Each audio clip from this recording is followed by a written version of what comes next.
Welcome to the only daily podcast focusing on compliance news of the day. Each morning, start your day with a cup of coffee and Tom Fox, the voice of compliance, to hear about 4 of the top compliance, corruption, or leadership stories you will need to start your day.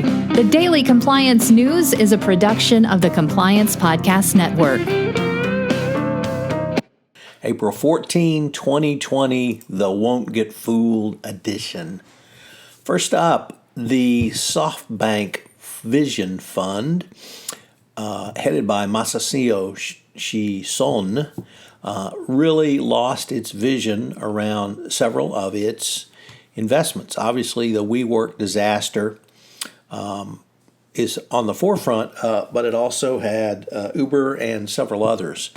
The problem was that this fund, instead of building infrastructure and bringing structure and guidance to its investments, just simply threw money at them and challenged them to go big and go huge. And the basic premise of VC investors is not to be a cheerleader for portfolio companies, to be wide, old voices of reason when their founders' success gets to their heads. Savvy VCs can advise when to pivot, when to kill products, and when to sell out to a rival. But that was not Softbank's style, and it's one of the reasons that led to its downfall. That's reported by the Washington Post. Also reported by the Washington Post is Bob Iger, the apparently once and former and once again CEO of Disney. As his long goodbye simply got longer, it appears he is not going to step down from the CEO chair because of the current economic dislocation, particularly around Disney.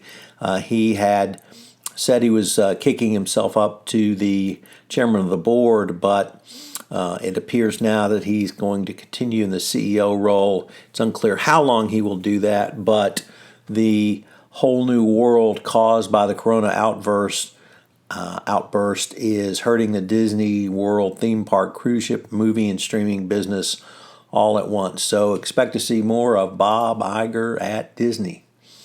From the anti-corruption world, as reported by Dylan Toker over at the Wall Street Journal Risk and Compliance Journal, the Alstom SA executive who cooperated with prosecutors and served as a witness against Larry Hoskins at trial was sentenced to 2 years of supervised release. Larry Puckett, a U.S. sales manager for Alstom in Windsor, Connecticut, was sentenced by the judge. He was also ordered to pay a $5,000 fine and complete 100 hours of community service. Puckett was a key witness against Hoskins, and he admitted that not only did he participate in the bribery scheme involving the company, but he knew that it was a violation of the law when he did so. And finally, from the Won't Get Fooled Again category, we have the story of businesses run by companies who signed the Corporate Roundtable statement on the purpose of a business corporation, and saying that they would take shareholders into account. Well, it turns out that was not quite true, and basically they've taken the position that you're on your own if you're an employee. We're not going to take your interest into account, and it will be certainly business as usual for these corporations. They are furloughing people to skew down the numbers of unemployment, also to keep employees from being able to tap into state unemployment funds, because typically if you're furloughed, you're not eligible for such funds. So the companies that made a big